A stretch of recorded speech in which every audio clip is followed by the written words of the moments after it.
Mark Butler is down the far end, to my right, to your left. He's the Labor member for Port Adelaide, so naturally he is here this evening. And has served as Minister for Climate Change and Minister for the Environment, Heritage and Water in the second Rudd Ministry. And since 2013 federal election, he's been the Shadow Minister for Environment, Climate Change and Water. So ladies and gentlemen, please welcome the very far-travelled Mark Butler. Mark, thank you.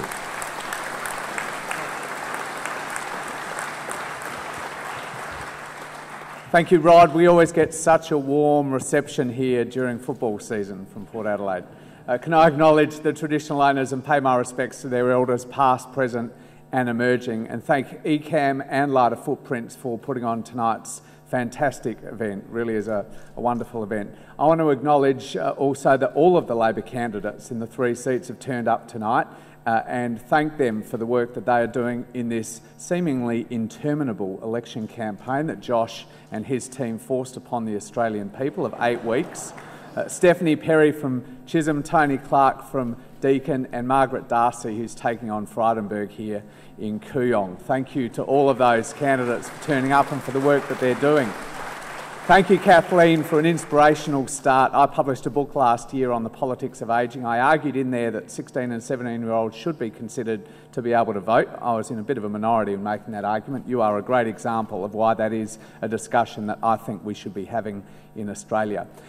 Look, it's a very timely opportunity to have a discussion about climate change policy, in part because obviously we have got this seemingly endless election campaign we need to deal with, but also because, as I think a couple of speakers have already said, we still are to a degree basking in the warm afterglow of a remarkably successful conference in Paris.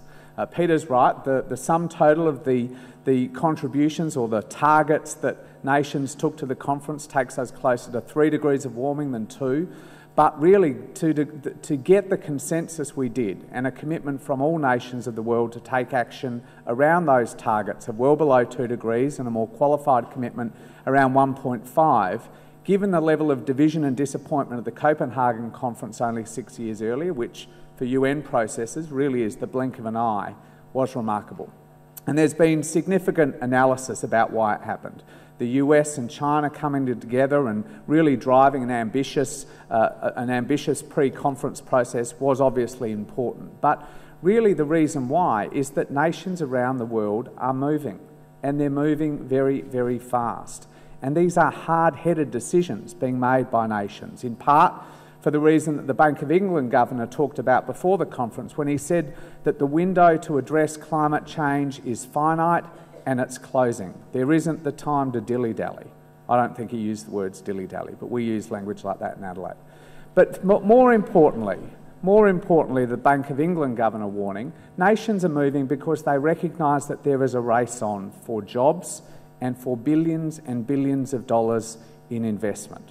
And that is the race that the rest of the world is undertaking at a fast and furious pace. Last year, for the first time in history, 2015, renewable energy investment was bigger than a combined investment in coal, gas, hydro and nuclear power, and it will never change back. Every nation is doing it. China, as in so many other areas, is leading the pack. It invested more than the US and the EU combined. Its targets are extraordinary.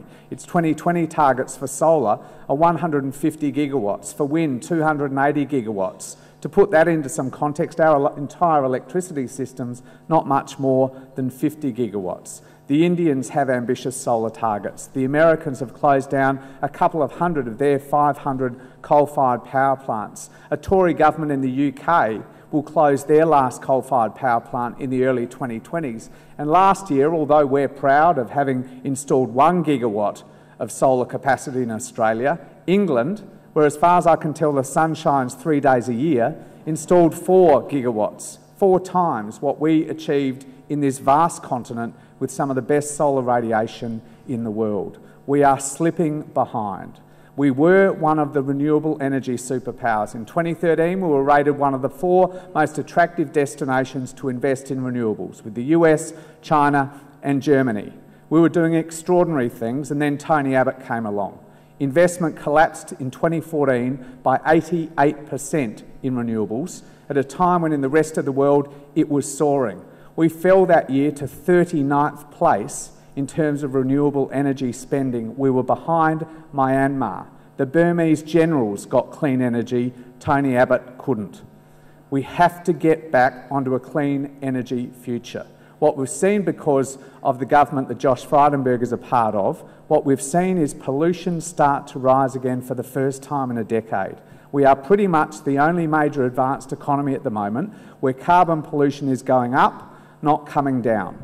And the government's own data, which it didn't release before the Paris conference and snuck out the week of Christmas, projects that year on year carbon pollution will continue to go up under direct action and having no renewable energy policy whatsoever beyond 2020, which is the position Josh Frydenberg has. We need to get this back under control. We have a plan that we've outlined in very great detail before the Australian people some weeks ago. We've accepted the advice of the Climate Change Authority that the minimum position consistent with 2 degrees is at least a 45% reduction in emissions by 2030. We've extended that commitment to a commitment to net zero emissions by 2050, which is consistent with the Paris Agreement. We have a comprehensive plan to transition our electricity system by increasing renewable energy investment massively over the course of the 2020s, but at the same time starting an orderly transition out of coal-fired power. Josh might talk about those statistics on coal-fired power, but in his government's time, over the past 3 years, coal has retained its position in this country as king. Coal-fired power has increased its share of the market because of the smashing of confidence in renewable energy investment under this government. We also need to deal with other sectors of the economy. Land clearing, broad-scale land clearing has started up again after Campbell Newman trashed Peter Beattie and Anna Bligh's landmark reforms that stopped up to 1 million hectares of remnant vegetation being cleared every year in Queensland. If the state governments won't deal with this, a Commonwealth Labor government, in the same way that Bob Hawke did in 1983, will intervene and override state governments to ensure that we don't see a return to broad-scale land clearing that not only impacts on biodiversity and on runoff to the Great Barrier Reef, but also has a dramatic impact on our carbon footprint. We've got to deal with transport.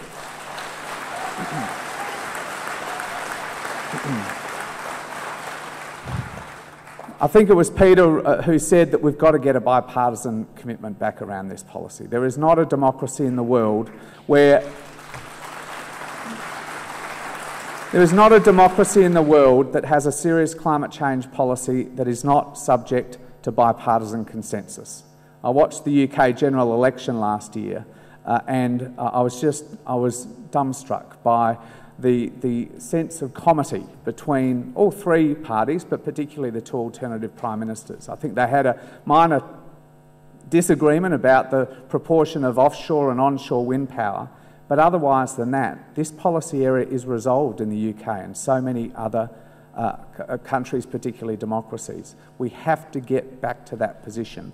We've been trying to coax Josh's boss into a debate about climate change and renewable energy. He simply won't take it up because he's handcuffed himself to the policies that were put in place by Tony Abbott. Those policies were deliberately designed to do nothing, and against that indicator, they're working marvellously well. We've got to have a different debate in this country. This election is the time to do it. There's still, it pains me to say, 16 days left.